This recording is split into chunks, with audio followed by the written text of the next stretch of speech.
नमस्कार, मैं हूं मोनिका और आप देख रहे हैं वॉइस नेशन। वक्त तो चला है उत्तर प्रदेश की तमाम अहम खबरों का। खबर नोएडा से है, जहां पर किसान कृपाल यादव ने नोएडा प्राधिकरण के अधिकारियों पर मनमानी करने का आरोप लगाया है। नोएडा प्राधिकरण की कार्रवाई पर किसान ने उठाया सवाल। कोर्ट के स्टे के बावजूद भी नोएडा प्राधिकरण के अधिकारियों ने की मनमानी। पूरा मामला नोएडा के सेक्टर 76 स्थित सौरखा गाँव का है, जहाँ के रहने वाले कृपाल यादव की कुछ जमीन में पशुपालन और अन्य काम किए जाते हैं।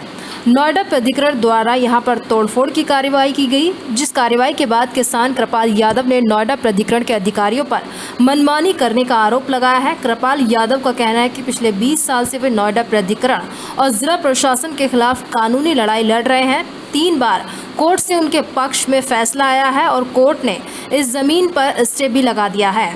उसके बावजूद भी नोएडा प्राधिकरण के अधिकारी मनमानी कर रहे हैं। कृपाल यादव का कहना है कि नोएडा प्राधिकरण के स्थानीय अधिकारी उनसे अनावश्यक पैसों की डिमांड भी करते हैं। नोएडा प्राधिकरण का दस्ता मौके पर पहुंचा तो कृपाल यादव ने उन्हें कोर्ट के तमाम दस्तावेज दिखाए, जिसके बाद दस्तावेजों की जांच अधिकारियों द्वारा की गई और उनका दस्ता वहां से वापस लौट गया। इसके बाद कृपाल यादव द्वारा राहत की सांस ली गई, लेकिन कुछ देर बाद ही नोएडा प्राधिकरण के दस्ता जबरन उनकी जमीन पर पहुंचा और वहां पर तोड़फोड़ कर दी।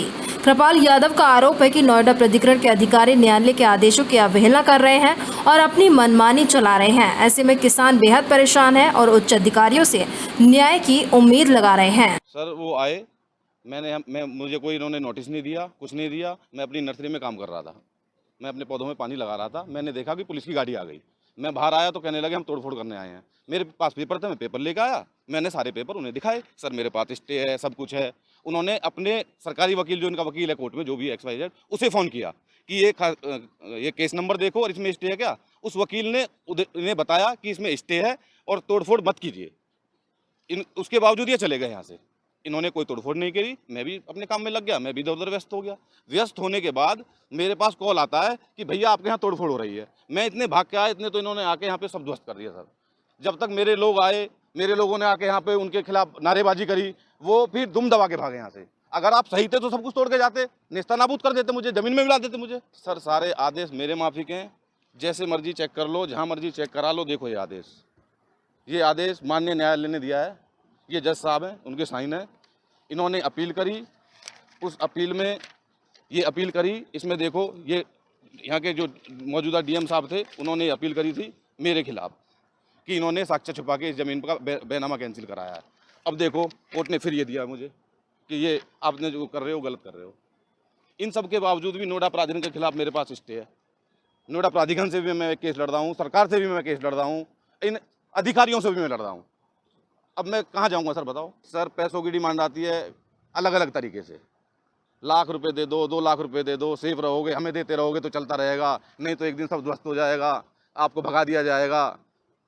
दूध की डिमांड, मेरे यहाँ भैंस बंधी हुई है, दूध दे दो जी हमें फ्री में। हमारे अधिकारियों को दही दे दो, फलाना दे दो, ठिकाना दे दो। गाड़ियाँ भर भर के पौधे ले जाते हैं, पैसे नहीं देते, बदमाशी दिखाते हैं। बढ़ते हैं अगली खबर की ओर। खबर यूपी के फतेहपुर से है, जहां पर दहेज की मांग पूरी न होने पर लड़के पक्ष के लोगों ने शादी से इनकार कर दिया, जिसके बाद पीड़ित परिवार ने SP कार्यालय पहुंचकर न्याय की गुहार लगाई है। आपको बता दें कि फतेहपुर जिले के चांदपुर थाना क्षेत्र के गौदा गांव के रहने वाले छोटे लाल की बेटी की बारात 24 मई को आनी थी। शादी से ठीक पहले लड़के पक्ष द्वारा दहेज में 5 लाख रुपए और बाइक की मांग पूरी न करने पर बारात लाने से मना कर दिया। पीड़ित पक्ष का आरोप है कि 22 अप्रैल को तिलक का कार्यक्रम हुआ और तिलक में 1 लाख रुपए, एक सोने की अंगूठी और एक सोने की चैन भी दिया गया था। जिसके बाद 25 अप्रैल को लड़के पक्ष ने रिश्तेदार उनके गांव पहुंचकर लड़की की गोद भराई की रस्म भी पूरी की और उसी दिन शादी की तारीख भी तय हो गई थी।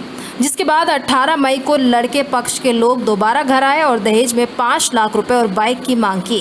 लड़की पक्ष द्वारा असमर्थता जताने पर लड़के पक्ष ने लोगों ने बारात लाने से मना कर दिया। जिसके बाद पीड़ित परिवार ने इस बात की शिकायत थाने में की है, लेकिन कोई सुनवाई नहीं हुई। सुनवाई न होने पर पीड़ित ने SP के समक्ष पेश होकर न्याय की गुहार लगाई है, जहां SP ने कार्रवाई करने का आश्वासन दिया है। क्या मामला है? सर हमारी 24 साल की शादी थी और लड़कों वालों ने मना कर दिया है।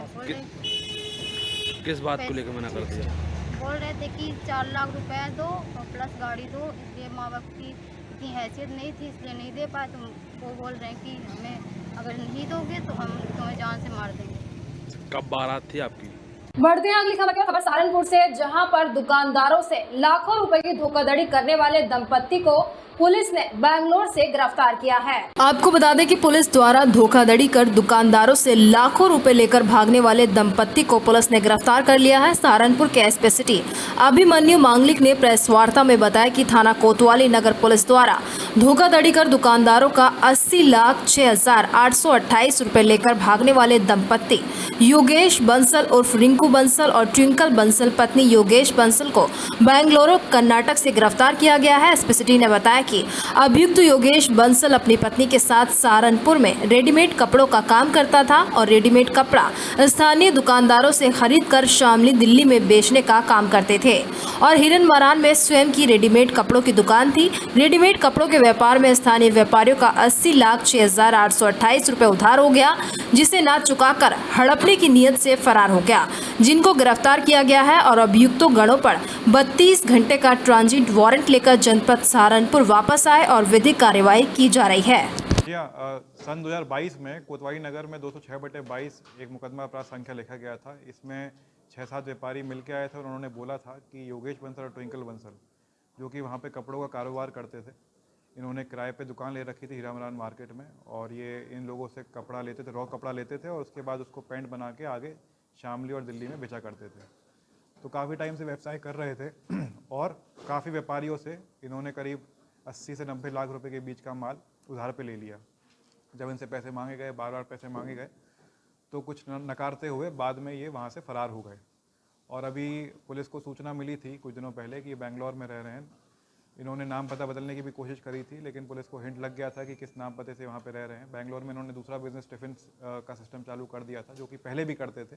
उसमें इन्हें पहले घाटा हुआ था, उसके बाद एक कोतवाली नगर थाना क्षेत्र में आके रहने लगे थे।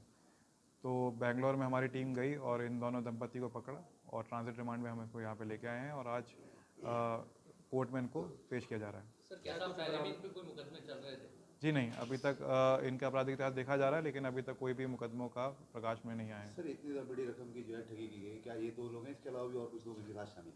जी नहीं, इस पूछताछ की गई है, इसमें और कोई लोग इन्वॉल्व नहीं पाए गए। इसमें पूरा का पूरा माल खरीदा गया था 70-80 लाख रुपए का, कोई पैसा इन्वॉल्व नहीं था। लेकिन ये है कि इन लोगों ने जो इनकी मंशा थी वो ठगने की ही थी, वो इनका पैसा लौटाने की नहीं थी, इसलिए इन पर मुकदमा लिखा गया था। सर, अब कैसे पैसा बरामद किया जाए? जी हम देख रहे हैं, इनकी PCR देखेंगे, हम PCR ली जाएगी, इनके बैंक अकाउंट भी खंगाले जाएंगे। अगर कोई पैसा होगा उसको फ्रीज करवाया जाएगा और उसको जिसका पैसा बनता है उसको वापस लौटवाया जाएगा। ऐसे कितने व्यापारी हैं जिनसे इन्होंने ठगी की है या सामान? अभी हमारे साथ 6 से 7 व्यापारी हमारे सामने आए थे। जब ये तहरीर ली गई थी उसके बाद कुछ 6 से 7 व्यापारी सामने आए थे जिन्होंने बताया था कि उनके साथ भी उन्होंने ये काम किया है। बढ़ते हैं अगली खबर की ओर। खबर देवरिया से है, जहां पर बच्चों के राशन में लूटपाट हुआ है और लूटपाट का वीडियो सोशल मीडिया पर जमकर वायरल हो रहा है। आपको बता दें कि देवरिया जनपद में जिला कार्यक्रम अधिकारी कृष्णकांत राय पर बच्चों के राशन में लूटपाट सहित गंभीर आरोप लगाते हुए जीवन ज्योति समूह की महिला मालती चौहान ने बताया कि जिला कार्यक्रम अधिकारी द्वारा मेरे समूह की कुछ महिलाओं को मेरे बिना जानकारी में समूह से निकाल दूसरी महिलाओं को रख लिया गया और बिना मेरी जानकारी के 2.5 लाख रुपए समूह के खाते से निकलवा लिया गया और ड्राई फ्रूट्स राशन अवैध तरीके से बेच दिया गया। जब इसकी जानकारी मैं जिला कार्यक्रम अधिकारी को वीडियो सहित दी तो उनके द्वारा मेरे पास तरह तरह के दबाव आने लगे और मुझे शारीरिक और मानसिक रूप से परेशान करने लगे, जिसका प्रमाण वीडियो सहित मेरे पास है। फिर इसकी जानकारी विकास भवन से संबंधित कुछ अधिकारियों को मेरे द्वारा दी गई, लेकिन अभी तक कोई कार्रवाई नहीं की गई है और समय दे टाल दिया गया है। जब पत्रकारों द्वारा इसकी जानकारी फोन के द्वारा सीडीओ साहब को दी गई तो उन्होंने इस संबंध में हवाई में क्वेश्चन देते हुए मामले को व्यक्तिगत बताते हुए टाल दिया। इसकी मैंने सूचना अपने विभाग के अधिकारी को दी थी, कार्यक्रम अधिकारी को दी थी, डीसी जो है उनको दी थी और इस मामले को बार बार दबाया जा रहा है, कहीं भी इसकी सुनवाई नहीं हो रही है और मैं यही गुहार लगाना चाहती हूँ मानसिक तौर से। और मैं बहुत 1.5-2 साल से परेशान हूँ। आज इसके द्वारा शारीरिक मानसिक तौर से परेशान किया जा रहा है। मान लीजिए आदमी के पास पैसा न हो तो शारीरिक और मानसिक रूप से परेशान इसी तरह ना, काम बंद किया जाए, उसका खाता लॉक कर दिया जाए, उसको इसके द्वारा प्रताड़ित किया जा रहा है आपको? मुझको सर के राय के द्वारा ही प्रताड़ित, क्योंकि उन्होंने खाता मेरा लॉक कर करके मेरे ही ना ही मुझे तो कुछ नोटिस दे रहे हैं ना कुछ सूचना दे रहे हैं कि क्यों। के राय जी कौन है?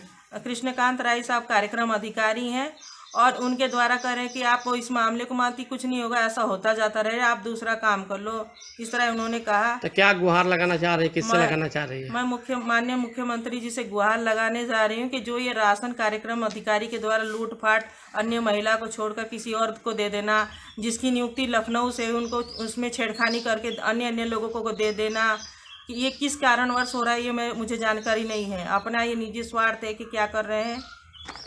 फिलहाल इस वक्त की खबरों में इतना ही। तमाम देश दुनिया की खबरों से रूबरू होने के लिए बने रहिए वॉइस नेशन के साथ। अभी दीजिए इजाजत, नमस्कार।